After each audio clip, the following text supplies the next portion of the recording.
Sir நிச்சயமா எந்த ஒரு ஜாதியோ எந்த ஒரு கட்சியும் தனிச்சு நின்னா தமிழ்நாட்டில் ஆட்சி வர முடியாது சார். இதுதான் நிதர்சனமான உண்மை. நான் இந்த உண்மையை கூட புரிஞ்சுக்கலனாக்கா சார் அன்னைக்கு வன்னிய சங்கம் கட்டமைக்கும் போது எந்த பிரதிபலனும் இல்லாம தான் வந்தாங்க. அதாவது ஒரே ஒரு விஷயம், நமக்கு இடஒதுக்கீடு கிடைக்கணும்னு போராடினாங்க. அதுல தியாகம் பண்ணவங்க நிறைய பேர் இருக்காங்க. அவங்களுக்குலாம் ஏதாவது ஒரு சின்ன பெனிஃபிட் கிடைச்சிருமான்னு பார்த்தீங்கன்னாக்கா ஒண்ணுமே கிடையாது. இவங்க சொல்லக்கூடிய அந்த சான்ஸ்கிரிட்ட ஆரியம் கொண்டு வரல. சான்ஸ்கிரிட்ட கொண்டு வந்தது விஜயநகர பேரரசு தான் கொண்டு வந்தது. எல்லா இடங்கள்லயும் விஜயநகர பேரரசு தான் சான்ஸ்கிரிட்ட புகுத்துனாங்க. ஏன் அதை பத்தி இவங்க பேச மாட்டேன்றாங்க? பிரபாகரன் வந்து ராஜீவ்காந்தி செத்த உடனே தமிழ் வாழ்வு உரிமை மாநாடு நடந்தது. இன்னைக்கு தமிழ் தேசியம் பேசக்கூடிய அத்தனை பேரும் அன்னைக்கு பாமகவை தூண்டி விட்டு பெரிய ஒரு ரேலி நடந்தது. பாமகவை ஒடுக்கணும்னு நினைச்சாங்க. அதுல பாதிக்கப்பட்டது யார் தெரியுங்களா? ஒட்டுமொத்த வன்னிய மக்கள்.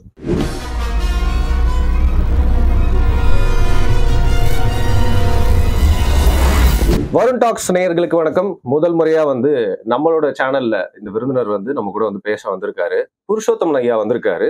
அகில பாரத சக்திரிய மகாசபாவோட தமிழ்நாடோட பிரசிடென்டா இவர் வந்து செயல்பட்டு இருக்காரு. இவர்கிட்ட நடப்பு அரசியல் மட்டும் இல்லாம இவங்களுடைய ஆதரவு வரக்கூடிய தேர்தல் யாருக்கு இருக்க போகுது அப்படிங்கிற மாதிரி பல விஷயங்களை கேட்டு தெரிஞ்சுக்கலாம். வணக்கம் ஐயா, எப்படி இருக்கீங்க? நல்லா இருக்கேன். வரக்கூடிய தேர்தல்ல நீங்க வந்து பாஜகவுக்கு உங்களுடைய கட்சியுடைய ஆதரவு இருக்கு அப்படிங்கிற மாதிரி வந்து நம்ம கேள்விப்பட்டோம். அதற்கான காரணம் என்ன அப்படின்னு நான் கேட்க மாட்டேன். ஏன்னா அகில பாரத சக்திரிய மகாசபாவோட சப்போர்ட் வந்து பாத்தீங்கன்னா வந்து பாஜகவுக்கு இருக்கிறது ஒன்றும் அதிசயம் இல்லை. ஆனா அதற்கு முன்னாடி நான் ஒன்று கேட்கணும்னு நினைக்கிறேன். தமிழ்நாட்டுக்கு வந்து பாத்தீங்கன்னா உங்களுடைய அமைப்பு, உங்களோட கட்சி அப்படிங்கிறது வந்து பல பேருக்கு வந்து இன்னும் வந்து சவுத்ல இருக்கவங்களுக்குலாம் வந்து அவங்களோட நோக்கம் என்ன, எந்த ஒரு நோக்கத்துக்காக செயல்பட்டு இருக்காங்கன்னு தெரியாம இருக்கலாம். இங்க வந்து பாத்தீங்கன்னா வந்து இப்போ வந்து வன்னியர்கள் நிறைய பேர் வந்து இருப்பாங்க. அவங்க வந்து பின்னால வந்து சத்திரியர்கள் அப்படிங்கிற பேரை வந்து தங்களோட குடி கூட வந்து இணைச்சுக்கிறாங்க. ஆனா சத்திரியர்கள் அப்படின்னு சொல்றப்போ வந்து பாத்தீங்கன்னா ஒரு சனாதானத்துக்கு கீழே வந்து யாருக்கு கீழேயோ இல்ல மேலேயோ அப்படிங்கிற மாதிரி ஒரு பார்வை இருக்கு இல்லையா? இந்த பேர்ல எனக்கு ஒரு முதல் சந்தேகமா அப்படிதான் இருக்கு. அதை குறித்து உங்களோட விளக்கம் என்ன அப்படின்னு சொல்லுங்க. வன்னிகுல சத்திரர்ன்றது பிரிட்டிஷ் பீரியட்லயே சத்திரன்ற ஒரு அடையாளம் வன்னியர்களுக்கு மட்டும்தான் இங்க தமிழ்நாட்டுல. அதே மாதிரி திகலவா வன்னிகுல சத்திரியாஸ் கர்நாடகா, ராஜூஸ் அக்னிகுல சத்திரியாஸ்ன்னு சொல்லுவாங்க அவங்கள. இந்த 3 கம்யூனிட்டி தான் ரியல் சத்திரியாஸ். இது வந்து பிரிட்டிஷ் பீரியட்ல இவங்க வந்து டெக்ளேர்டு, கவர்மெண்ட் டெக்ளேர்டு. இது எப்படி நீங்க பாத்தீங்கன்னாக்கா தமிழ்நாட்டுல வன்னிகுல சத்திரியாஸ்ன்றது north part of Tamil Nadu. Maximum thick population, first அதிகப்படியான மக்கள் தொகை உள்ள ஒரு பெருத்த சமுதாயமே வன்னிகுல சத்திரியாஸ் தான். இப்பதான் சென்சஸ் எடுக்க போறாங்க. தெரியும். இதுக்கு முன்னாடி எடுத்த சென்சஸ்லயே லார்ஜஸ்ட் கம்யூனிட்டின்னு தான் சொல்றாங்க. நமக்கு அடுத்தது வட தமிழ்நாடுல பாத்தீங்கன்னாக்கா இவங்க வருவாங்க, பிஆர் வன்னியர்கள், பறையர்கள். அதுக்கு அடுத்த ஸ்டேஜ்ல வருவாங்க. நான் பேச வர்றது வந்து ஒட்டுமொத்த தமிழ்நாடுல வட தமிழ்நாடு மட்டும். வட தமிழ்நாடுல இருக்கக்கூடிய இன்னைக்கு இருக்கக்கூடிய 14 டிஸ்ட்ரிக்டுக்குள்ளார பேசுறோம். இது உருவாகும் போது டாக்டரும் டாக்டரோட சேர்ந்து நாங்களும் உருவாக்கப்பட்டதுதான். ராமதாஸை பத்தி சொல்றீங்க நீங்க? ஆமா, உருவாக்கப்பட்டது. இதுக்கு முன்னாடியே பெரியவங்க வந்து 1989லயும் ரிஜிஸ்டர்டு பாடி வன்னியகுல சத்திரியாஸ் சங்கம்ன்றது அப்பயே ரிஜிஸ்டர் பண்ணி அது வழி அப்படியே வந்துட்டே இருக்குது. இப்ப நாங்க டிராவல் பண்ற அகில பாரத சத்திரிய மகாசபான்றது 1897 ரிஜிஸ்டர் பண்ணியிருக்காங்க டெல்லியில. அதனுடைய தலைவராக இருக்கிறவர் தினேஷ் பிரதாப் சிங். இப்ப கரண்ட் இந்த வரைக்கும் தினேஷ் பிரதாப் சிங்கோடைய தலைமையில இயங்கக்கூடியதுதான் ரிஜிஸ்டர்டு பாடி. இங்க அது மாதிரி பல அமைப்புகள் இருக்காங்க. இங்க தமிழ்நாட்டிலே நீங்க பாத்தீங்கன்னா கூட அகில பாரத சத்திரிய மகாசபான்னு சொல்லிட்டு சிலர்லாம் இயங்குறாங்க. எப்படி வன்னிய சங்கத்துல பல இயக்கங்கள் பிரிவுகளுக்கு அது மாதிரி இங்க இயங்குனாங்கன்னு ரிஜிஸ்டர்டு பாடினாக்கா எங்களோடது தான். தினேஷ் பிரதாப் சிங்கோட கீழே செயல்படக்கூடியது. இதுல பாத்தீங்கன்னாக்கா தினேஷ் பிரதாப் சிங் வந்து இப்ப வந்து யூபியில வந்து அமைச்சரா இருக்காரு, ஆர்டிகல்ச்சரி மினிஸ்டரா இருக்காங்க. இந்த அமைப்புகள் இருக்கவங்கள பாத்தீங்கன்னாக்கா நிறைய பேர் பிஜேபியில கீ பொசிஷன்ல இருக்காங்க. நிறைய பேர் மினிஸ்டர்ஸா இருக்காங்க. இப்ப அவங்க அமைச்சரா இருக்கிறதுனால அவங்க நேரடியா களத்துக்கு வர மாட்டாங்க. ஆனா ஏதாவது ஒரு ஃபங்க்ஷன் நடக்குது, கூப்பிடுறோம்னு வச்சுங்களேன், அதுக்கு வருவாங்க, சிறப்பிக்கிறதுக்கு வந்து. ஆமா, சிறப்பிக்க வருவாங்க. அந்த இதுதான் இப்ப நடக்குது. நாங்க இதுக்குள்ளார ஏன் போனோம்னா நாங்கள் டாக்டரோட தான் இயங்கிட்டு இருந்தோம். டாக்டரோடனா எல்லாம் சேர்ந்து இயங்கின ஒரு இயக்கம். இன்னைக்கு நீங்க பாத்தீங்கன்னா டாக்டர் என்ன சொல்றாரு, நான் உருவாக்குனதுன்னு சொல்றாரு. இவர் உருவாக்குனது இல்ல. ஆனா அவர் தானே உருவாக்குனாரு. பல கிராமங்களுக்கு போய் இருங்க சார், நான் சொல்லி முடிச்சிடுறேன். டாக்டர் வந்து எல்லா கிராமங்களுக்கும் வந்தாரு. ஆனா ஒரு 20 பேர் இதுக்காக முழு நேரம் ஒவ்வொரு மாவட்டங்கள்லயும் வேலை செஞ்சாங்க. ஒவ்வொரு சனி ஞாயிறும் டாக்டர் டிராவல் பண்ணுவார். சொன்ன மாதிரி எல்லா கிராமங்கள்லயும் வன்னியர் சங்கம் கொடியேற்றுறது எல்லா விஷயங்களும் பண்ணலாம் சொல்ல முடியாது. அவர் கட்சி உருவாகிற வரைக்கும் டாக்டர் நல்லா தான் டிராவல் பண்ணிட்டு இருந்தாங்க. பெருவாரியான மக்கள் வந்து அன்னைக்கு வன்னியர் சங்கத்துக்குள்ள சேரத்துக்கே யோசிச்ச காலம்லாம் இருக்குது. ஒரு பீரியட்ல ஒரு கட்டம் வரும்போது சாலை மறியல் சக்சஸ் பண்ண ஆன பிறகு அதாவது இந்த பெருத்த சமுதாயத்தில் இருக்கக்கூடிய 70% மக்கள் வந்து இதுக்குள்ளார வர ஆரம்பிச்சிட்டாங்க. அப்போ ஒரு வலுவான சக்தி ஆகுது. வலுவான சக்தி ஆன உடனே டாக்டர் கிட்ட அப்போ இருந்த இந்த அமைப்பாளர்கள்லாம் இருந்தாங்க தெரியுங்களா, அவங்க அத்தனை பேரும் நமக்கு கட்சி வேண்டாம், நம்ம ஒரு இயக்கமாகவே இருக்கலாம்னாங்க. காலத்தின் கட்டாயம், அவங்க வந்து ஒரு அரசியல் கட்சியாக இருந்தால் மட்டும்தான் நம்மளுடைய விஷயங்களை வென்றெடுக்க முடியும்னாங்க. தேர்தல் அரசியலுக்குள்ளார அப்போ கட்சி உருவாக்கப்பட்டது.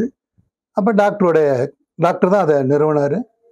அவர் டாக்டர் என்ன முடிவு எடுத்தாலும் அது வந்து கட்சி கட்டுப்படுன்றதை அன்றைக்கே வந்து பொதுக்குழு செயற்குள்ள எல்லாருமே ஆதரவு கொடுத்தாங்க.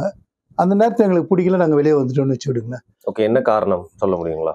காரணம்னாக்கா இது கட்சியாக உருவான பிறகு உண்மையாக அந்த வன்னியர் சங்கம் உருவாக்குறதுக்கு ஃபவுண்டர்ஸாக இருந்து ஒர்க் பண்ண அத்தனை பேரும் புறக்கணிக்கப்படுறாங்க. ஒன்று, அவங்களுக்கான ஒரு அடையாளமே இல்லாமல் பண்ணிட்டாங்க. ஒரு முதல் தேர்தல் சந்திக்கும் போது அன்னைக்கு வன்னியர் சங்கத்தில் யாரெல்லாம் கஷ்டப்பட்டு வந்தாங்களோ அவங்க அத்தனை பேருக்கும் வந்து வாய்ப்புகள் கொடுத்தாங்க. அடுத்து கூட்டணியோடு இவங்க நிற்கும் போது அந்த நபர்களுக்கு யாருக்குமே வாய்ப்பு கொடுக்கல, புறக்கணிக்கிறாங்க. அதே மாதிரி பதவியில் புதுசாக வந்த உடனே அவங்கள வந்து கொண்டு வராங்க. கொண்டு வரும்போது பழைய ஆட்கள் ஃபுல்லாக புறக்கணிக்கப்பட்டதுனால எல்லாரும் என்ன பண்ணாங்க, ஒரு கட்டம் வருது, நம்ம இதில் ட்ராவல் பண்ணுறது சரியில்லை, நம்ம வெளியேறணும்னு வந்தாங்க. அந்த சமயத்தில் நாங்கள் எல்லாம் ஒரு 15,000 பேர் வெளியேறி ஏடிஎம்கேல 92 போய் ஜாயின் பண்ணோம். பண்ணதுக்கு பிறகு ஒரு அரசியல் கட்சியில் போனாக்கா எங்களுக்கு சங்கமாக இருந்தப்போ உள்ள அந்த நடவடிக்கைகள்லாம் வேற, அரசியல் கட்சின்னு வரும்போது அதில் உள்ள டோட்டலாக என்டையர்லி டிஃப்ரெண்ட். ஏன்னா ஒரு தலைமையின் கீழே கட்டுப்பட்டு இருக்கணும், நம்மளுடைய சொந்த கருத்தெல்லாம் பேச முடியாது.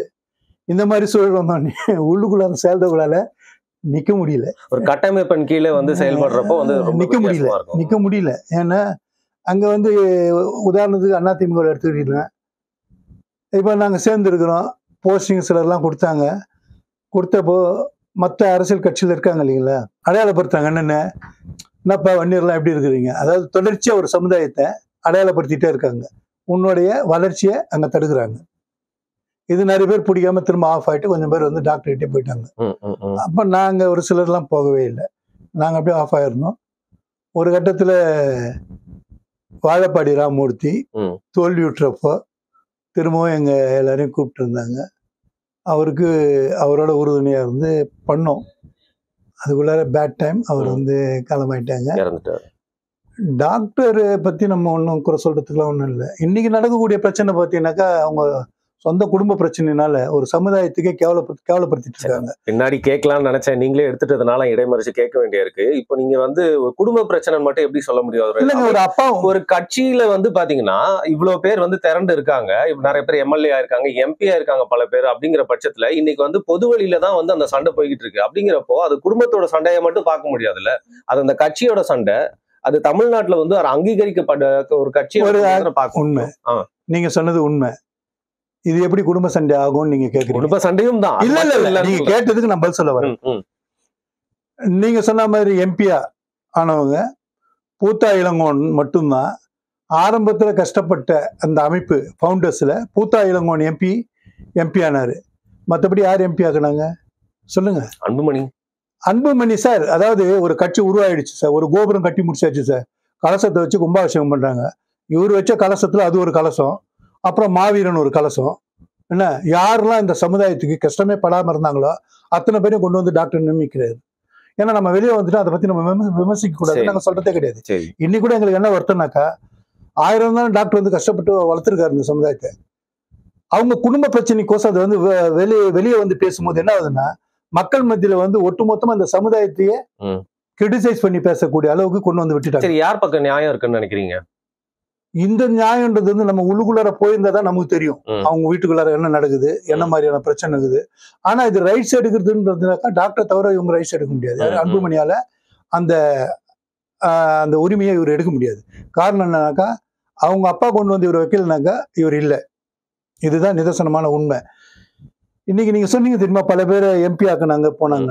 இவங்க எல்லாம் யாருன்னு பாத்தீங்கன்னாக்கா, அன்னைக்கு வலுவா இருந்த வன்னியர் சங்கத்தை வலுவா கட்டமைச்ச அந்த அமைப்புக்குள்ளார இல்லாத நபர்கள்.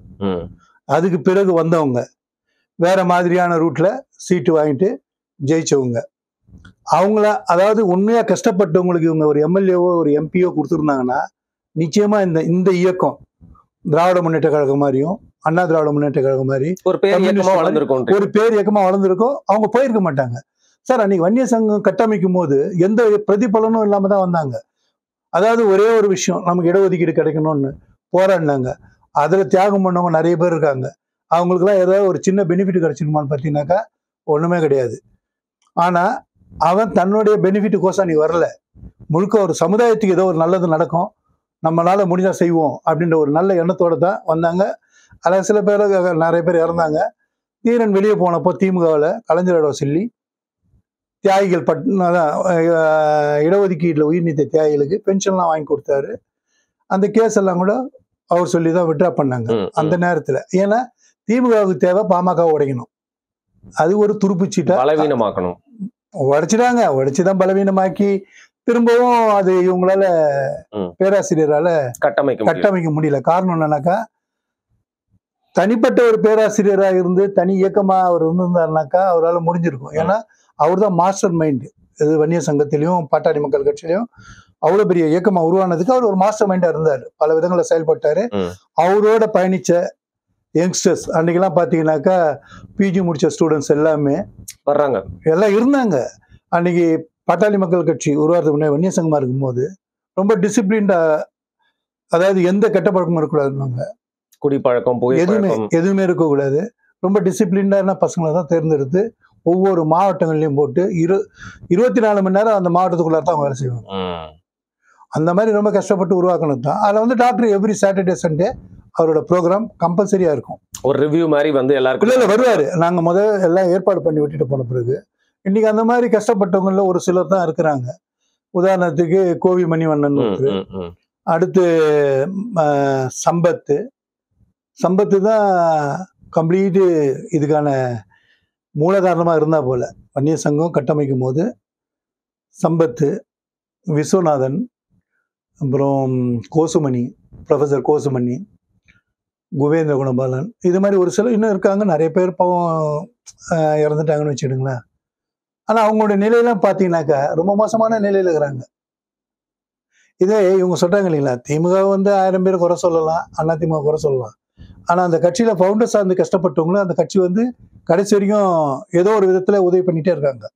ஆனால் பாட்டாளி மக்கள் கட்சியில் உண்மையாக உழைச்சவங்களுக்கு அடையாளமே இல்லாமல் பண்ணிட்டார். சரி, இப்போ இன்னைக்கு அதே நிலையை அன்னைக்கு வேண்டான்னு விட்டுட்டு போயிட்டாங்க. ஏன் சொல்லுங்க, இவங்க உருவாக்குனது சரி டாக்டர் இருக்கட்டும் அப்படின்னு பெருந்தன்மையாக விட்டுட்டு போயிட்டாங்க. நீ புதுசா யாரெல்லாம் உள்ளுக்குள்ளார நுழைச்சிங்களோ அவங்களுக்கு வந்து இந்த அமைப்பு கட்டமைக்கும் போது இதனுடைய கஷ்டமோ எதுவுமே தெரியாது, ரொம்ப ஈஸியா உள்ளார வராங்க.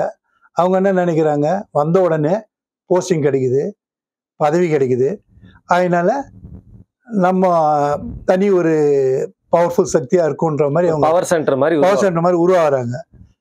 ஆனா டாக்டர் அந்த பிரச்சனை என்னாச்சுனாக்கா மற்றவங்க கிட்ட எல்லாம் பண்ண முடியுது, பிள்ளைகிட்ட பண்ண முடியல. ஓகே, இப்ப நடக்கிற பிரச்சனையை நீங்க இப்படிதான் பாக்குறீங்க? நான் அப்படித்தான் பாக்குறேன். ஏன்னாக்கா பையனும் வந்து ஆரம்பத்துல இருந்து சார் நாங்க இருந்து பார்த்துட்டு இருக்கோம் சார், யார இவரு அன்புமணியை பாக்குறோம், அன்புமணியை பார்த்துட்டு இருக்கோம். இந்த வலுவான சக்தியாகி நம்ம பவர் செக்டருக்கு வர வரைக்கும் குடும்பம் உள்ளாருக்குள்ளாரே வரல. டாக்டர் ரொம்ப ஸ்ட்ரிக்டா தான் வச்சுட்டு இருந்தாரு. காலத்தின் கட்டாயம் சிலர் வந்து பேர் சொல்லலாம் விரும்பல, அவங்க இவங்களை எல்லாரையும் இந்த கிச்சன் கேபினட்னு சொல்லுவாங்க தெரியுமா, அந்த மாதிரி உள்ளுக்குள்ளார போய் ஒட்டுமொத்த பேரையும் கழிச்சு ஒரு மாதிரி பண்ணி விட்டாங்க. எனவே இப்போ எங்களுக்கு என்னெல்லாம் வருத்தம்னாக்கா, இவ்வளோ கஷ்டப்பட்டு உருவாக்கின ஒரு இயக்கத்தை அப்பாவும் புள்ளையும் சேர்ந்துன்னு இது ஈகோ கிளாஸ் தான். இதுல ஒரு சமுதாயத்தையே வந்து வீணடிச்சிட்டு இருக்காங்க. நீ ஏதாவது ஒரு நிலைப்பாடு எடு. அப்பா கேட்டாக்கா நான் வந்து அதிமுக கூட்டணின்றாரு. இப்ப இந்த பஞ்சாயத்து கூப்பிட்டுருந்தாங்க, போயிருந்தோம்.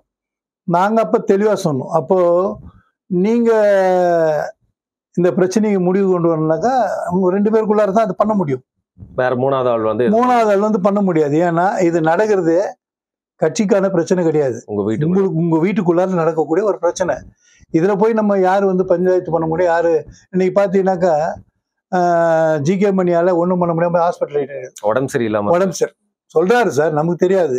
அதே மாதிரி அருள் எம்எல்ஏ போயிட்டாரு. என்ன இது எதுக்காகனாக்கா யாருக்காகவும் நிக்க முடியல. இதே நிலைமை நீடிச்சதுன்னா எவ்வளவு கஷ்டப்பட்டு உருவாக்குனாங்களோ அந்த இயக்கம் வீணடிக்கப்படும். அதுதான் இப்ப என்ன சொல்றாங்க நிறைய பேர், நாங்க ஏற்கனவே வெளியே வந்து பண்ணிட்டு இருக்கோம். நாங்க ஏறக்குறைய ஒரு 8 வருஷமா அகில பாரதிய சத்திரிய மகாசபா அமைப்பு பல இடங்களில் கிளை பண்ணிட்டு இருக்கோம். அதாவது ரொம்ப ஃபாஸ்டா கிடையாது, ஸ்லோவா பண்றோம். அடிக்கடி கூட்டம் போடுறது, பொறுப்பாளர்களை நியமிக்கிறது, நம்ம சைட்ல நம்ம பண்ணிட்டே இருக்கோம். நாங்க முழுக்க எங்க அமைப்பு வந்து அகில பாரதிய சத்திரிய மகாசபா வந்து ப்ரோ பிஜேபி. அதாவது வரக்கூடிய தேர்தலில் இப்ப வரக்கூடிய தேர்தல் முன்ன நடந்த தேர்தலில் கூட நாங்க வந்து பிஜேபிக்கு ஆதரவான நிலைப்பாடுல தான். அது எந்த காலத்திலயும் மாறாது. உங்களோட எப்பவுமே எங்க தலைவர்கள் அங்க என்ன முடிவு எடுக்கிறாங்களோ அதை வச்சுதான். ஓகே, நாம இங்க என்ன சொல்றோம்னாக்கா, ஒரு தேசிய அளவுல இருக்கக்கூடிய ஒரு சமுதாய இயக்கத்துக்குள்ளார நம்ம உள்ளுக்குள்ளார போனோம்னாக்கா நமக்கு வந்து ஒரு வலுவான சக்தியா நம்ம இருக்க முடியும். இதுல வந்து சார் அதிகாரம் கிடைக்கும், பணம் கிடைக்கும், இதெல்லாம் நிச்சயமா கிடைக்காது. ஆனா ஒரு விஷயம் கிடைக்கும், எத்தனை கோடி கொடுத்தாலும் கம்யூனிகேஷன் கிடைக்கும். கிடைக்காது நிறைய பேருக்கு. ஆனா உனக்கு கிடைக்கும். நீங்க வந்து திரிபுரா போறீங்கன்னு வச்சுக்கோங்க, நம்ம அமைப்புல இருக்கவன் உனக்கான உதவிகளை அங்க பண்ணுவான். பண்றாங்க. அதாவது உங்க சமூகத்துக்கு உண்டான ஒரு உதவி, அவங்களோட உண்டான விஷயம் பண்றாங்க. இப்போ ஃபார் எக்ஸாம்பிள் மினிஸ்டர் இருந்தார் தெரியுங்களா, விகே சிங். அவருக்கும் நமக்கும் தொடர்பே கிடையாது. அவரு மினிஸ்டர் இருக்கப்ப இங்க சென்னை வந்தப்ப அங்கிருந்து சொல்லி விட்டாங்க, மாதிரி பாருங்க அப்படின்னு சொல்லி. போன உடனே இந்த மாதிரி நாங்கள் வந்து சத்ரியாஸ் இங்கே அகில பாரதிய சத்திரிய மகாசபாவோட பிரசிடென்ட் ஒன்று நல்லா ரெஸ்பான்ஸ் பண்ணாரு, நீங்கள் வாங்கினாரு. அந்த அடையாளம் கிடைக்குது இல்லை உங்களுக்கு. ஸோ இப்போ நான் ஒரு கட்சிக்குள்ளார இருந்தேன்னு வச்சுக்கோங்க, பிஜேபிக்குள்ளார, எனக்கு இந்த அடையாளம் பெரிய அளவில் வளர்றதுக்கு வாய்ப்பு இருக்குல்ல. புரியுதுங்களா சார்? ஒரு நேஷனல் பார்ட்டி உள்ள இது மட்டும் இல்லை, காங்கிரஸுக்குள்ளாரையும் இப்போ இதில் இருக்கவங்க பிஜேபியில் மட்டும் கிடையாது, காங்கிரஸ்ல நிறைய பேர் இருக்காங்க சார். பிஜேபி வலுவடைந்ததுக்கு காரணம் காங்கிரஸ்ல சத்ரியாஸை வந்து இக்னோர் பண்ணதுனால ஒட்டுமொத்த சத்ரியாஸ் பிஜேபி பக்கம் போனாங்க. இப்ப ரீசன்ட் டைம்ல கூட எலெக்ஷன்ல நீங்க பார்த்திருப்பீங்க, 25 தொகுதி மொத கட்ட தேர்தலில் சில பேருக்கு சீட்டு கொடுக்கல, இக்னோர் பண்ணாங்க, சொல்லி தோக்கடிச்சாங்க. அதுக்கு பிறகுதான் அது பேச்சுவார்த்தைலாம் பண்ணி ராஜ்நாத் சிங் நம்ம யோகி ஆதித்யநாத்லாம் உட்காந்து பேசி எல்லாம் அந்த சத்ரியாஸ் அமைப்பு அத்தனையும் காம்ப்ரமைஸ் பண்ண பிறகுதான் உங்களால திரும்ப வர முடியுது. ஓகே, காங்கிரஸ் வீணா சுத்தமா காணாம போனது வந்து மேக்சிமம் சத்ரியாஸ் முழுக்க வெளியே வந்துட்டாங்க சார். அங்க இப்ப ஒரு சிலர் தான் இருக்காங்க அங்க. அதை பிஜேபி பயன்படுத்திக்கிட்டாங்க. அதை பிஜேபி முழுமையா பயன்படுத்திட்டாங்க. இது முதவே சார் அவங்க காங்கிரஸ்ல இருந்தா கூட நிறைய பேர் வந்து ஆர்எஸ்எஸ்ல இருந்தாங்க. இந்து அமைப்புகள்ல சத்ரியாஸ் பெரும்பகுதி நார்த்ல வந்து ரொம்ப தீவிரமா இருந்தாங்க. அது சந்தர்ப்பம், அதுக்கு சரியான முறையில யூட்டிலைஸ் பண்ணிட்டாங்க. ஓகே. இப்போ எனக்கு என்ன கேட்கணும்னு தோணுதுன்னா, 2 விஷயம் உங்ககிட்ட கேட்கணும். ஒண்ணு வந்து பாத்தீங்கன்னா, உங்க அமைப்போட நோக்கம் என்ன அப்படின்னு சொல்லுங்க. பட் அதற்கு முன்னாடி நம்ம பாமக பத்தி பேசிட்டு இருந்தனால கடைசியா அந்த கட்சியை பத்தி முழுசா எனக்கு அதுக்குள்ளேயே வந்து போவேன். ஆனா கடைசியா ஒரு விஷயம், இவ்வளவு நாள் இருந்திருக்கு அந்த கட்சி, பல தேர்தலை சந்திச்சிருக்கு. இன்னைக்கு பாத்தீங்கன்னா உங்களால வந்து பாமகவால அந்த இயக்கத்தோட ஆரம்பத்துல இருந்தவங்க வந்து பல பேர் பயன்பெறல, இறுதியில அவங்கள சரியா பாத்துக்கலன்னு சொல்றீங்க. சரி, அது ஒரு பக்கம் இருந்துட்டோம். அது வன்னியர் சமூகத்துக்காக ஆரம்பிக்கப்பட்ட கட்சின்னு சொல்றீங்களே, கடைசியில அந்த சமூகத்துக்காக ஏதாவது ஒரு பெரிய மாற்றம், ஏதாவது ஒரு முன்னேற்றம் ஏற்பட்டிருக்கா பாமகவால? அதை நீங்க எப்படி பாக்குறீங்க? ஏன்னா நீங்க அந்த சமூகத்தை சேர்ந்தவர், அது மட்டும் இல்லாம பாமகலையும் பயணிச்சிருக்கீங்க சொல்றீங்க. சோ நீங்க அதை எப்படி பாக்குறீங்க? அதற்கான விடை சார், இது என்னன்னா, சமூகம் பலனடைஞ்சுதானாக்கா? நிச்சயமா பலனடையல. இடஒதுக்கீடு நமக்கு கிடைச்சது. அது பார்த்தீங்கன்னாக்கா இடஒதுக்கீடு கிடைக்கிறப்பயே கலைஞர் ரொம்ப அழகா வந்து பிளே பண்ணி பல பேர் அதில் சேர்த்து விட்டு நமக்கான பங்கீடு இல்லாமல் குறைஞ்சி போச்சு. ஆனா இந்த இடஒதுக்கீடுனால சிலர் பலன் அடைஞ்சிருக்காங்க. சமுதாயத்துல சிலர் பலன் அடைஞ்சிருக்காங்க. அது நம்ம இல்லைன்னு சொல்ல முடியாது. அதுக்கு அடுத்த கட்டத்தை நோக்கி நகர்ந்தாங்கனாக்கா இவங்க நகரவே இல்லை. இவங்க என்ன பண்ணிடணும், அடுத்த கட்டத்தை நோக்கி நகர்ந்துருக்கணும். எத்தனையோ வாய்ப்புகள் இருந்தது. அந்த வாய்ப்புகளை முழுக்க நம்ம பயன்படுத்திருக்கணும். ஒரு கட்சியோட கூட்டணி போறோம் சார், ஃபார் எக்ஸாம்பிள். கடைசி வரைக்கும் அந்த கட்சியோட நம்ம தொடரணும். தொடர்ந்துனானா ஒரு லோக்கல் பாடி எலெக்ஷன் வரும்போது நமக்கான அங்கீகாரம் அங்கே கிடைச்சிருக்கும். யூட்டிலைஸ் பண்ணிருக்கலாம்ன்றீங்க. அந்த அங்கீகாரம் நமக்கு கிடைச்சிருக்கும். நம்ம ஆட்கள் முழுக்க வந்து ஒரு பஞ்சாயத்து போர்டு சேர்மனாவோ இல்லை ஒரு மேயரா கூட வர்றதுக்கான வாய்ப்புகளை ஏற்படுத்தி கொடுத்துருப்பாங்க. நீங்க எம்எல்ஏ எலெக்ஷன் முடிஞ்சதுன்னு வச்சுக்கிடுங்க, உடனே அந்த அணியை விட்டு வெளியே வந்துடுறீங்க. அப்போ நம்மளுடைய ஓட்டு, நம்ம மக்கள் உன்னை நம்பி போட்ட ஓட்டு, அவங்களுக்கு என்ன பலன் இருந்தது சொல்லுங்க. ஸ்ட்ராட்டஜிக்கலி அது ஒரு மிஸ்டேக்கா பாக்குறீங்க. பெரிய மிஸ்டேக் சார் அது. ஆனா நீங்க அது என்னன்னாக்கா அரசியல் கட்சிக்குள்ள இருக்காங்க தெரியுங்களா, இன்கேஸ் டிஎம்கேலயோ இல்லை ஏடிஎம்கேலயோ இருக்கக்கூடிய வன்னியர்கள் அவங்க முழுக்க முழுக்க பலன் அடைகிறாங்க. மினிஸ்டர் போஸ்ட்ல இருக்கவங்க இல்ல அவங்களுக்கு கிடைக்குது சார். அவங்களுக்கு கிடைக்கிறது இதை வச்சுதான் அவங்க சீட்டு வாங்குறாங்க. இதை வச்சுதான் அவங்க எல்லா பலனும் அனுபவிக்கிறாங்க, சமூகத்தின் பலன் காட்டி. ஆமா. ஆனா அவங்களால இந்த சமுதாயத்துக்கு என்ன பண்ண முடியும்னு நினைச்சாக்கா, நான் பண்ணணும்னு நினைச்சா கூட என்னால பண்ண முடியாது. ஏன்னா என்னோட மேல இருக்கக்கூடிய கமெண்ட்டுக்கு நான் ஒர்க் பண்ணி ஆகணும். அவங்க சொல்றதான் நான் கேட்டு ஆகணும். இல்லைன்னா எனக்கு அந்த வாய்ப்பே போயிடுமே அடுத்த வாட்டி. அப்போ இது யாரோட தவறு இருக்குன்றீங்க? சமுதாய தலைவர்களா இருக்கவங்களுடைய தவறு. நீங்க பாத்துக்கலாம். இப்போ நார்த் ஃபுல்லா ராஜ்புட்ஸுக்கு ஒரு பிரச்சனைன்னு வச்சுங்க, சத்ரியாஸுக்கு ஒரு பிரச்சனைன்னா ஒட்டுமொத்த சத்ரியாசும் ஒன்னாயிடுறாங்க. அவனுடைய சமுதாயத்துக்கான பிரச்சனைகளுக்கு ஒருங்கிணைறானுங்க, வென்றெடுக்கிறானுங்க. ஆனா அது இங்க கிடையாது. அங்க வந்து அரசியல் ரீதியாவே ஒன்னாயிடுவாங்க. ஆனா நம்ம தமிழ்நாட்டில் வந்து அது கிடையாது. இவங்க வந்து ஒட்டுமொத்தமா என்ன நினைக்கிறாங்க, இந்த மக்கள் வந்து ஓட்டிங்க்கு மட்டும்தான் தேவைப்படுறாங்க. நீ அது மட்டும் இல்லைங்க, எங்களுக்கு என்ன வருத்தனாக்கா, ஒரு இப்போ டாக்டர் வந்து பணம் வாங்கிட்டாரு எலெக்ஷன்ல, பணம் வாங்கின்னு மாறி மாறி போறாருன்னு சொல்றாங்க. சரி, ஓகே, அவர் பணம் வாங்கினாரு, மாறி மாறி போறாரு. எந்த கட்சி வாங்காம இருக்குது சார்? நான் பவர்ல இருக்கேன் சார். நான் பவர்ல இருக்கும்போது சாதாரணப்பட்ட ஒரு நபர், எனக்கு நல்லாவே தெரியும். நாங்க ஃப்ரம் த பிகினிங்ல இருந்து பார்த்தவங்க, டிஎம்கேலையும் ஏடிஎம்கேலையும். இன்னைக்கு குறைந்தபட்சம் 20,000 கோடி 30,000 கோடிக்கு அதிபதி ஆகுறாங்க. எப்படி வந்தது சொல்லுங்க சார்? இவங்க ராமதாஸ் சார். நான் ராமதாஸோட இல்லை. எப்போ எடுத்தாலும் மீடியாவில் நீங்க எப்போ பாருங்க, பெட்டி கொடுத்தாக்க எங்க ஒன்னால மாறுவாரு, ஒரு கிரிட்டிசைஸ், ஒரு கரை மாதிரி பிராண்ட். ஒரு பீரியட்ல என்ன சொன்னாங்க, இவனுங்கெல்லாம் மரம் வெட்டி சமுதாயம். நானுங்க ஓகே, எங்களுடைய பிரச்சனையை முன்வைக்கிறோம், அரசாங்கம் செவிசாய்க்கலன்னும் போது அரசு செவிசாய்க்கணுன்றதுக்கோசம் எங்களை அடையாளப்படுத்துறோம், மரத்தை தான் வெட்டணும். இன்னைக்கு ஹைவேல எத்தனை மரம் இருக்கு சார் சொல்லுங்க? அத்தனையும் பிடிங்கி போட்டு ரோடு ஆக்கிட்டாங்களா இல்லையா? அது டெவலப்மெண்ட். கடைசி வரைக்கும் மரம் வெட்டின்னு சொன்னது போய் இப்ப ராமதாஸ் பெட்டி வாங்குறது. அதுலதான் அவங்க குடும்பத்துக்குள்ள மாறி யாரு சார் கூட்டணி வைக்கல? ஆனா அந்த பேர் இல்ல சார். என்னோட ஒரே ஒரு question sir, Dravida Munnetra Kazhagam from the பிகினிங்ல இருந்து அலையன்ஸ் இல்லாம தனிச்சு நின்று இருக்கா? இல்ல. பாஜக கூடயும் கூட்டணி வச்சிருக்காங்க சார். அவங்க எல்லாரோட வைப்பாங்க சார். அவங்களோட ஒரே, அதாவது திமுகவுடைய ஒரே கொள்கை என்னன்னாக்கா, அண்ணாவுக்கு பிறகு கருணாநிதி தான் குடும்பத்தை தவிர வேற யாரும் வரக்கூடாது. அதுக்கு எந்த மாதிரியான விஷயமா இருந்தாலும் அவங்களோட ஒத்து போயிடுவாரு, அதாவது வளைஞ்சு கொடுத்துட்டு போயிடுவாரு. அது வந்து கேட்டீங்கன்னாக்கா அது ராஜதந்திரம்னு சொல்லுவாங்க சார். கம்யூனிஸ்ட் கூட்டணி வைக்காத கட்சி இருக்குதா சார்? இன்னைக்கு பிஜேபியை இந்த அளவு விமர்சனம் பண்ணக்கூடிய கம்யூனிஸ்ட் ஜனசங்கோட சேர்ந்து கூட்டணி வச்சாங்களா இல்லையா? ஜனதா பேர்ல அரசியல் அதுன்னு கேட்டா அரசியல்னுவாங்க. இது என்ன பேச்சு இது சார்? எல்லாமே அரசியல் தான் சார். இன்னைக்கு நடக்கிறது அரசியல் தான், அன்னைக்கு நடந்தது அரசியல். சொல்றது புரியுது. ஓகே, யார் பணம் வாங்கல சார்? ராம்நாத் சட்டர்ஜி பார்லிமெண்ட்ல நீங்க பண்றது தவறுன்னு சொன்னதுக்கு அவர் கட்சி விட்டு நிற்கிறாங்க. கம்யூனிஸ்ட் நடந்ததா இல்லையா வெஸ்ட் பெங்கால்ல? சட்டர்ஜிய ஒரு சீனியர் மோஸ்ட் அவர் நீக்கினாங்க. ஆனா கம்யூனிஸ்ட் இன்னைக்கு என்ன ஆச்சு, ஒட்டுமொத்த கம்யூனிஸ்ட் அங்க பிஜேபி பக்கம் போயிட்டான் சார் வெஸ்ட் பெங்கால்ல. இன்றைக்கு நிலைமை இதே கம்யூனிஸ்ட் நாளைக்கு கேரளால மாற மாட்டாங்கன்னு நீங்க சொல்ல முடியுங்களா? இல்ல, இன்னைக்கு எப்படி சார் இது எதனால தெரியுமா? ஜெயிக்கிறவங்க பக்கத்துல நிக்கணும் அப்படி இல்ல சார். அங்க மைனாரிட்டி மெஜாரிட்டி பிரச்சனை ஆயிடுச்சு. வெஸ்ட் பெங்கால்ல இருக்கக்கூடிய முஸ்லிம்ஸ், பங்களாதேஷ் முஸ்லீம் ஃபுல்லா இங்க உள்ளுக்குள்ளார வந்த உடனே அது என்ன ஆகுதுனாக்கா இவங்களுக்கு பெரிய பிரச்சனை ஆகுது. ஸோ இவங்களுக்கு பாதுகாப்பு இல்லை. கம்யூனிஸ்ட்ல போனீங்கன்னாக்கா மதம் கிடையாது, ஜாதி கிடையாதுன்றான்.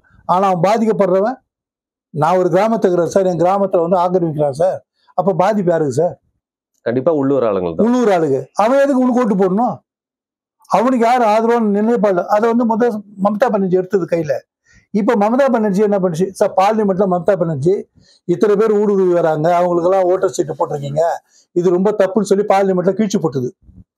இன்னைக்கு அதை விட கூடுதலா இந்த ரோஹிங்கா முஸ்லீமே கொண்டு வந்து அவனுக்கு வந்து சிட்டிசன்ஷிப்பை கொடுத்து வச்சுக்கிது. இங்க வரைக்கும் வந்துட்டாங்க பங்களாதேஷ். சார் அது கடைசி வரைக்கும் போயிட்டா சார், கன்னியாகுமரி வரைக்கும் இருக்கான். இல்ல இப்போ என்னன்னா, எனக்கு முக்கியமா ஒரு விஷயம் என்ன கேட்கணும்னா, இப்போ உங்களோட இயக்கத்தோட நோக்கம் தமிழ்நாட்டுல என்னவா இருக்கு? எதை நோக்கி நீங்க பயணிக்க? சார் எங்களோட நோக்கம் இங்க இருக்கக்கூடிய சத்ரியாஸ் அத்தனை பேரையும் ஒருங்கிணைக்கிறது தான் சார். நம்ம அதாவது இந்த ஒருங்கிணைக்கிறதுனால ஃபார் எக்ஸாம்பிள் ஒரு சின்ன உதவி தேவைப்படுது ஒரு வியாபார ரீதியா. ஒரு வியாபாரிக்கு ஃபார் எக்ஸாம்பிள் மார்பிள் எடுக்கிறாங்கன்னு வச்சுடுங்க, குஜராத்தில் கிடைக்குது, ராஜஸ்தானில் கிடைக்குது. அங்கே இருக்கக்கூடிய சத்ரியாச மைன்ஸ் வச்சுருக்காங்க. இவங்களோட தொடர்பு படுத்தணும்னாக்கா வியாபார ரீதியாகவும் நெட்வொர்க்கிங், பெரிய ஒரு நெட்வொர்க்கிங். இது வந்து நம்ம எவ்வளோ செலவு பண்ணாலும் நம்மளால் அதை ஏற்படுத்திக்க முடியாது. ஒரு உதாரணத்துக்கு ஒரு பையன் டெல்லி போகிறான்னு வச்சுக்கோங்க, ஏதோ ஒரு வேலையாக போகிறான், இல்லை இந்தியாவில் ஏதோ ஒரு பகுதிக்கு போகிறான்னு வச்சுக்கோங்க, இங்கே இருக்கக்கூடிய எங்கள் கம்யூனிட்டியை சேர்ந்த ஒரு பையன் போகிறான், அவனுக்கு உதவியாக அங்கே இருப்பாங்க. நீ போனால் உனக்கு தங்குறதுக்கோ மற்றபடி அங்கே இருக்கிறவங்களோட தொடர்புகளை ஏற்படுத்துறதுக்கோ நிச்சயமாக பண்ணுறாங்க, நடக்குது. நாம் அதுக்காக தான் வேலை செய்கிறோம் கண்ணி. தனிப்பட்ட முறையில் நம்ம அரசியல் ரீதியாக நம்ம பெருசாக வந்துட முடியும், பெருசாக பணம் பண்ணோம்னாக்கா நீ வியாபாரியாக தான் பண்ணிக்கலாம். ஏன்னா உனக்கான அதுக்கான தொடர்புகளை எங்களால் ஏற்படுத்தி கொடுக்க முடியும். இன்னைக்கு பார்த்தீங்கன்னா மண்டி, பெரிய பெரிய மண்டிங்க நிறைய பேர் வச்சுருக்காங்க. உதாரணத்துக்கு பெருங்காயம் இருக்கு இல்லைங்களா, இந்தியா உலகம் முழுக்க பெருங்காயம் வந்து ஆக்ரா பக்கத்தில் இருக்கக்கூடிய ஒரு இடத்துலேருந்து போகுது. அது முழுக்க சத்ரியாஸோட இடம். ஸோ நீ அதை பிஸ்னஸ் பண்ணணும்னு விரும்புறீங்கன்னு வச்சுங்களேன், இப்போ மற்றவங்களோட உங்களுக்கு மார்க்கெட்டில் ரொம்ப குறைச்ச வரைக்கும் எடுக்கலாம்ல. இந்த மாதிரி பிஸ்னஸ் நெட்வொர்க்கிங்க்கு அது வந்து ரொம்ப யூஸ்ஃபுல்லாக, சமூகம் சார்ந்தவங்களுக்கு வந்து அதை ஈஸியாக பண்ணி கொடுக்கும். நம்ம சமூகம் சார்ந்தவங்களுக்கு ஈஸியாக இருக்கும். இப்போ நான் இங்கே அங்கேருந்து கொண்டு வரேன்னு வச்சுங்களேன், ஒரு உதாரணத்துக்கு இங்கே வந்தால் நான் சேல் பண்ணும்போது மற்ற சமுதாயம் அதில் பலன் அடைவாங்கல்ல. குறைச்ச விலைக்கு நான் கொடுக்கும்போது மற்ற சமுதாயத்தை சார்ந்தவங்களும் அதில் பலன் அடைவாங்கல்ல. இது சார் இது முதவே நாங்கள் என்ன சொன்னோம்னாக்கா, வன்னியர் சங்கம் இருக்கும்போது நாம் அடுத்த கட்டம், அதாவது நீங்கள் கேட்டதுனால இது சொல்ல வரேன், இடஒதுக்கீடு நம்ம பெற்றாச்சு, அடுத்து என்ன பண்ண போறீங்கன்றதை பற்றி தலைவரத்தை பேச்சு நடக்கும்போது நான் சொன்னோம், நாம் எல்லா இடங்கள்லையும் ஒரு பெரிய ஹோல்சேல் கடை மாதிரி வைங்க, அதுல இருந்து ரீட்டைலு நம்ம மக்கள் அத்தனை பேருக்கும் 10 ரூபா 10 ரூபான்னு கார்டு கொடுங்க, மெம்பர்ஷிப் கார்டு. அப்போ என்ன ஆகும்னாக்கா அவனுக்கான பொருளை அவன் போய் வாங்க முடியும். ஸோ புழக்கம் வந்து புழக்கம் அதாவது வரும். இன்னைக்கு பண்றாங்க தெரியுங்களா, பேஸ்கெட் இதெல்லாம். இந்த ஸ்கீமை வந்து நாங்கள் வந்து அப்பயே சொன்னோம். ஓகே, சொன்னதுக்கு டிசைஸ் பண்ணாங்க, அது ஏற்றுக்கல சார். உண்மையிலே அப்போ ஏற்றுட்டு இருந்தாங்கன்னா இவர் நினைக்கக்கூடிய அரசியல் இருக்கு தெரியுங்களா, டாக்டர் ராமதாஸ் நினைச்ச அரசியல் நிச்சயமா எல்லா கிராம பகுதியிலும் நடந்திருக்கும். இது வன்னியர்களுக்கு மட்டும் கிடையாது, சுற்றி இருக்கக்கூடிய மக்களுக்கும் அந்த பலன் அடைஞ்சிருப்பாங்க. அந்த மக்கள் யாருக்கு ஓட்டு போட்டிருப்பாங்க? யாரால பலன் அடைகிறாங்க? கட்சி கிடையாது. யாரால பலன் அடைகிறாங்களோ அவங்க பின்னாடி தான் அவங்க நின்று இருப்பாங்க. நான் ஒரு பெரிய, அதாவது தொலைநோக்கு பார்வையோட இவங்க பார்த்துருந்தாங்கன்னா இன்னைக்கு வெறும் சக்சஸ்ஃபுல்லாக இருப்பாங்க.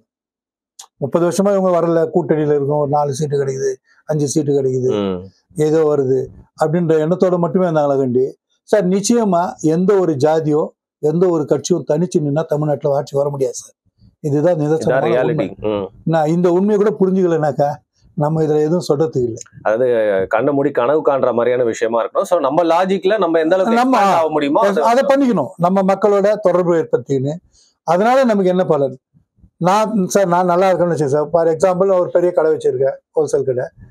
எனக்கு எல்லாமே அங்கேருந்து பெர்க்யூட் பண்றேன் சார். நீ தமிழ்நாட்டில் கிராசரி ஐட்டம் முழுக்க சொல்லுவாங்க, நாடாசே வந்து ஜெயின்ஸ் கிட்ட தான் வாங்குறாங்க. இல்ல அவங்க வந்துட்டாங்க உள்ள ஃபுல்லா ஜெயின்ஸ் ஃபுல்லா சார். அவ இப்ப இல்ல சார், ஃப்ரம் தி பிகினிங்ல இருந்தே இருக்காங்க. அது காரணம் என்ன தெரியுமா? லாங்குவேஜ்.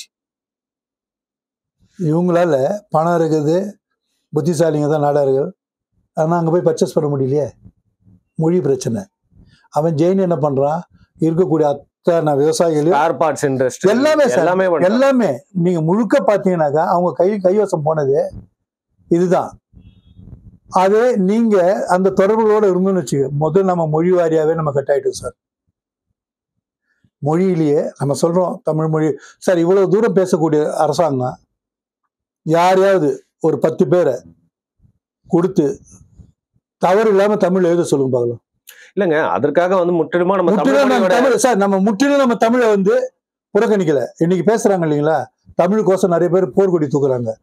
நீங்க உங்களுக்கு தெரிஞ்சிருக்கும் அந்த ஹிஸ்டரி.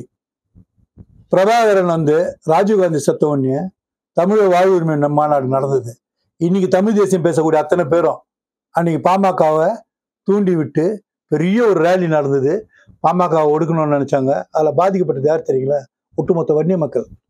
போலீஸ் போட்டு ஜல்லடை போட்டு ஜெயலலிதா பின்னி எடுத்துட்டாங்க. வன்னிய மக்களும் பாதிக்கப்பட்டாங்க. பெரும்பாலும் அவங்க உணர்வு கொண்டு எல்லாருமே இல்ல அது சார், உணர்வு கொண்டு வந்தவங்க அப்படியே ஆஃப் ஆயிட்டாங்க. இன்னைக்கு பாருங்க வேற ஒரு பகுதியில் இருக்காங்க சார். தமிழ் உணர்வுன்றது எல்லாருக்கும் உண்டு சார். யாருக்கு இல்லை சார்? யாருக்கு அந்த தாய்மொழியோட மேல உணர்வு இல்லைன்னு சொல்லுங்க பார்க்கலாம்.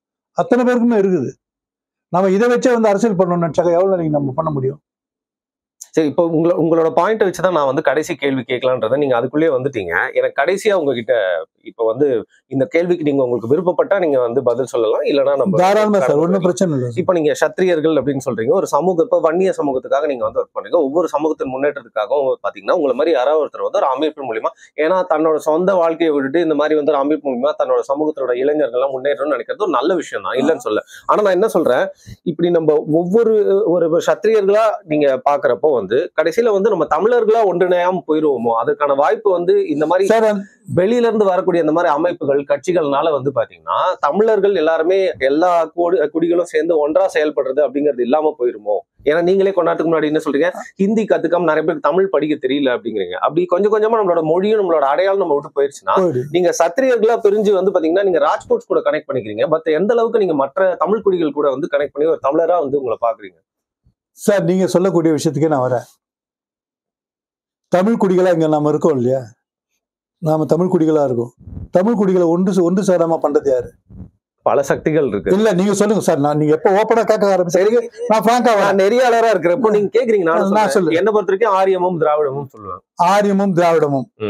திராவிடம் சொன்னீங்க தெரியுங்களா? ஆரியம் கூட கிடையாது, திராவிடம் தான் 100க்கு 100 உண்மை. காரணம் என்னன்னாக்கா, என்னைக்கு கிருஷ்ணதேவராயர் வந்து தமிழகத்துக்குள்ளார வந்தாரோ அன்னைக்கே நம்ம மொழிகள் அழிக்கப்பட்டது. இவங்க சொல்லக்கூடிய அந்த சான்ஸ்கிரிட்டை ஆரியம் கொண்டு வரல. சான்ஸ்கிரிட்டை கொண்டு வந்தது கிருஷ்ணதேவராய, விஜயநகர பேரரசு தான் கொண்டு வந்தது. எல்லா இடங்கள்லயும் விஜயநகர பேரரசு தான் சான்ஸ்கிரிட்டை புகுத்துனாங்க. ஏன் அதை பத்தி இவங்க பேச மாட்டேன்றாங்க சார்? Very simple sir. நாங்க ஏற்கனவே தமிழ் தேசியம் நாங்க எல்லாத்தையும் ஒர்க் பண்ணிட்டு தான் வெளியே வந்திருக்கிறோம். அதாவது எல்லா விஷயங்கள்லயும் தமிழ் தேசியத்துல தீவிரமா இருந்தோம். இல்ல உங்க வயசுக்கு நீங்க நிறைய வந்து இருந்தோம். பேராசிரியர் தீரன்லாம் ரொம்ப எக்ஸ்ட்ரீம் எண்ட் வரைக்கும் இருந்தாங்க. புலவர் கலியபெருமாள் இருந்தா இல்லைங்களா, அவரோட எல்லாம் நாங்க பயணிச்சிருக்கோம். தமிழரசனோட எல்லாம் எல்லாரோட பயணிச்சிருக்கோம். போராளிகள் எங்களோட பயணம் தொடர்ந்தது சார். இவளை ஏன் சார் வீரப்பனை யார் சார் காட்டி கொடுத்தானுங்க? நீங்க கேட்டீங்களா? இப்ப கேட்டீங்களே தமிழ் தேசியம், இந்த தமிழ் தேசியம் பேசணும் தான் சார் உள்ள போய் ஆள் காட்டலாம். அவன் எங்கேயோ காட்டல, நான் அந்த மூஞ்சி கூட தெரியாம இருந்தானுங்க. அவனும் வீரப்பன் என் கம்யூனிட்டின்னு நான் சொல்ல வரல சார். எவனோ ஒரு தமிழன் அவன் பாருங்க தமிழ் வெறி, நாம வந்து போராடணும், போராளி ஆகணும் அப்படின்னு நீ போய் எல்லாத்தையும் அவன்கிட்ட சொல்லி எங்கேயோ காட்டுக்குள்ள இருக்கிறவங்ககிட்ட கடைசியில் அவனை போட்டு விட்டு வந்துட்டீங்க. அதுக்கு உள்ளார போய் பேச்சுவார்த்தை போனவன்ல இருந்து அவனோட தொடர்பு படுத்தினாங்க தெரியுங்களா? அவன் யாராவது பாதிக்கப்பட்டிருக்கானா பார்த்தீங்களா? சொல்லுங்க சார். தமிழ் தேசியம் பேசுறவங்கள தான் நான் சொல்றேன். அந்த போர்வையில போய் காட்டி கொடுத்தவங்க நிறைய பேர் இருக்கதான் செய்யறாங்க. காட்டி கொடுத்தவன சார், அவன் செட்டில்டு சார். அவன் ஃபேமிலி, வீரப்பனோட ஃபேமிலி என்ன ஆச்சு? ஒரு வீடுல முத்துலட்சுமி சென்னைக்கு வந்தாங்கன்னாக்கா கோர்ட் அங்க யாருக்கும் அந்த மாதிரி இங்க தெரியாது. அவங்க மனைவி நேரம் எங்கிட்ட டைரக்ட் பண்ணி அனுப்புவாங்க. அவங்க கூட அந்த கோர்ட் முடிகிற வரைக்கும் கூட வந்துட்டு நாங்க இங்க இருந்து வண்டி அனுப்பிச்சு விடுவோம்.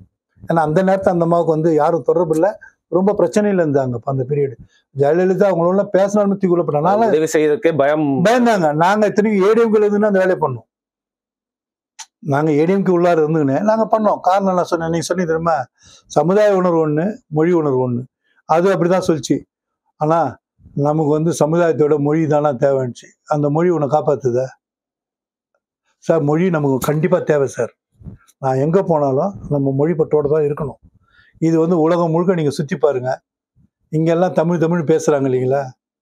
இவன் குடும்பம் அமெரிக்காவில் இருந்ததுன்னா அங்கே தெலுங்குல தான் போய் பேசலாம், தமிழில் பேசலாம் பாருங்க. ஆனால் பிராமணன் சொல்கிறானுங்க தெரியுங்களா, நான் பிராமணுக்கு ஆதரவான ஆள்கள் கிடையாது. ஆனால் பிராமணன் ஃபுல்லாக தமிழில் தான் பேசுகிறாங்க. அது கிச்சன் லாங்குவேஜாக வச்சுக்கிறானுங்க. அடுத்தவங்களுக்கு புரியக்கூடாது இல்லை சார். இப்போ ஜெர்மனில் இருக்கிறோம் சார், ஜெர்மனில் இருக்கிறவன் தமிழில் பேச அவனுக்கு என்ன சார் புரியும்? புரியாது. அங்கே இருக்கிற பிராமணன் என்ன பண்ணுறான்? தமிழில் தான் பேசுகிறான். அவன் பசங்கள்லாம் தமிழில் தான் பேசுது. இது தாய்மொழியை யாரும் விட்டு கொடுக்கறதே கிடையாது.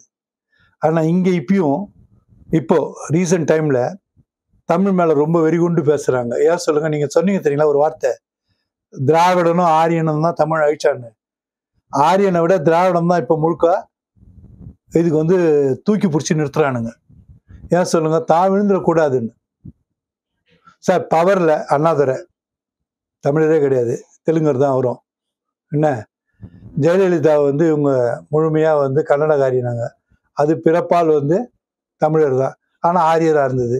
நான் ஆரியரும் ஏற்றுப்பேன், என்ன எல்லாம் சொல்லுவாங்க. ஆனால் அவளை தமிழச்சி இல்லைன்னு சொன்னாங்களா இல்லையா சார்? இதெல்லாம் நடந்த உண்மை இது. ஆனால் இப்போ என்ன சொல்கிறீங்க நீங்கள்? இப்போ சமீப காலமாக தமிழ் மொழி அழிக்கிறதுக்கோசமே எல்லாமே செயல்படுறாங்க, தமிழ் மொழி அழிக்கணும்னு நினைக்கிறாங்க. சார் மொழின்றது இப்போ ஒன்றும் சார், நீங்கள் சொன்ன மாதிரி முழுக்க வந்துட்டான் சார். இங்கே எங்கள் சவுத்துக்கு ஃபுல்லாக வந்துட்டானுங்க. அவனுக்காக நம்ம ஹிந்தி பேசுகிறோம் சார். இல்லை அதுதான் ஏற்றுக்க முடியலங்கிற நான். ஏற்றுக்க முடியல சார். காரணம் என்ன சொல்லுங்க? அவன் மைக்ரண்ட்டாக இங்கே வந்துருக்கிறான், நீ உன் மொழியிலே பேச. அவன் அவன் அவன் அவன் தமிழ் கற்றுக்கிட்டோம், புரியுதுங்களா சார்? அவன் தமிழ் கற்றுக்கிட்டோம் சார்.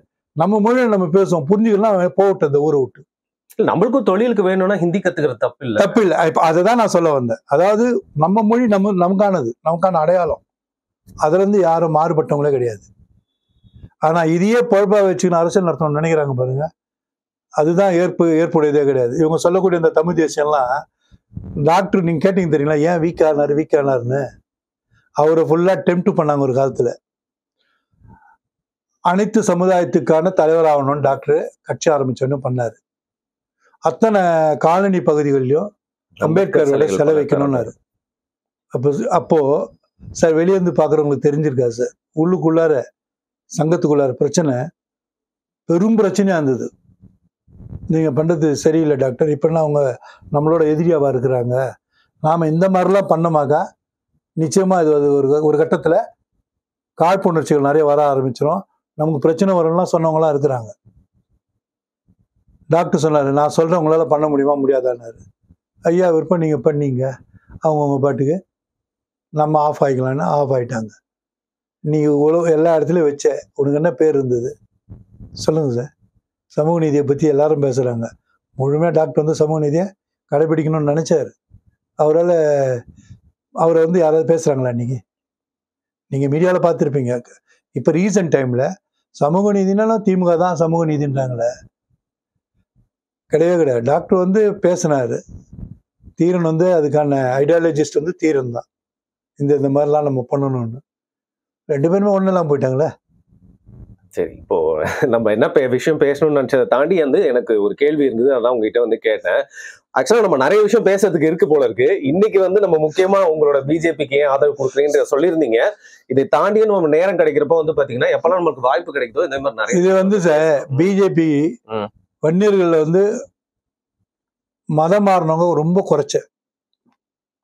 ஆரம்பத்துல இருந்தே தீவிரமான அதாவது இந்துக்களுக்கு ஆதரவான நிலைப்பாடுல தான் இருக்கிறாங்க. நீங்க பாத்தீங்கன்னாக்கா இங்க செங்கல்பட்டு மாவட்டங்கள்ல இன்னைக்கு நீங்க பாத்தீங்கன்னா காலையில சந்தியாவதனம் பண்ணுவாங்க, பூணூல் போட்டிருப்பாங்க. எங்க ஆட்கள் நிறைய பேர் பூணூல் போட்டிருக்காங்க. நிறைய பேர் அந்த ஆன்மீகத்துல முழுமையா இருந்தாங்க. என்னதான் திராவிடம் பேசினா கூட ஆன்மீகத்துல இருந்தாங்க. ஆனா பெரியார் ரொம்ப சார், பெரியாருக்கு முன்னாடியே எங்க சமுதாயத்தை சேர்ந்த முனுசாமி நாயக்கர் ஆரம்பத்திலே சொன்னாரு, நான் பிராமணர்களுக்கு எதிராலாம் நிறைய விஷயங்கள் பண்ணியிருக்கிறாங்க. அவங்க தான் ரோல் மாடலாக பெரியாரே எடுக்கிறாரு. நீங்கள் ஆணைமுகத்தோட முழு தொகுப்பு படிச்சிங்கனாக்கா அதில் முழுமையாக தெரியும். எல்லா விஷயமும் தான் பண்ணியிருக்கிறாங்க. இந்த சமுதாயம் தனிப்பட்ட ஒரு சமுதாயத்துக்கோசம் பண்ணல சார். செங்கல்வராய நாயக்கர் பாலிடெக்னிக் உருவானது தனி சமுதாயத்துக்கு கிடையாது, இருக்கக்கூடிய அத்தனை சாதாரணப்பட்ட மக்களும் உள்ள வரணும் தான் பண்ணாங்க. என்ன இதே 52 கட்சி ராமசாமிப்பேட்டை அச்சாரும் நிக்கிறப்போ உழைப்பாள கட்சி தனி ஒரு ராமசாமி பட்டியாச்சார் நிக்கல, தலித்துகளோட சேர்ந்து நின்று ஜெயிச்சாங்க. அன்னைக்கு ஒற்றுமையா தானே இருந்தாங்க. சரி. அதாவது இதை யாரு சீர்குலைக்கிறாங்கன்னா, நீங்க சொன்னீங்க தெரியுமா, இந்த மைனாரிட்டிஸா இருக்கக்கூடியவங்க தன்னிலே விட்டு கீழே இறங்கக்கூடாது. அதுக்கு எல்லா விதமான விஷயங்களையும் அவங்க பண்ணுவாங்க. இதுல வந்து பெருத்த சமுதாயமா இருக்கவங்க அடிபட்டு போறாங்க. இதுதான் நடக்குது. இப்ப நம்ம வந்து நம்ம இஷ்யூ பேஸ்டா வந்து என்ன பண்ணலாம், நம்ம ஃபியூச்சர்ல உங்களுக்கு நேரம் கிடைக்கும் போது நம்ம உட்காந்து வந்து இன்னும் தீர நிறைய விஷயங்களை வந்து இன்னும் டீப்பா நான் உங்ககிட்ட பல கேள்வி கேட்கிறேன். உங்களோட பதில்கள் நீங்க சொன்ன மாதிரி மனசுல இருந்து நீங்க சொல்றதுக்கு உண்டான வாய்ப்பை நம்ம வந்து ஏற்படுத்திக்கலாம்னு நினைக்கிறேன். இன்னைக்கு வந்து இங்க வந்து நிறைய விஷயங்களோட கேள்விக்கு வந்து கொஞ்சம் கூட யோசிக்காம நீங்க எது சரின்னு படுறீங்களோ அதை சட்டுன்னு பட்டுதோ அதை வந்து நீங்க பதிலா அழிச்சிருக்கீங்க. மிக்க நன்றி உங்களோட நேரம். மிக்க நன்றி சார், வாய்ப்பு அளித்ததுக்கு மிக்க நன்றி.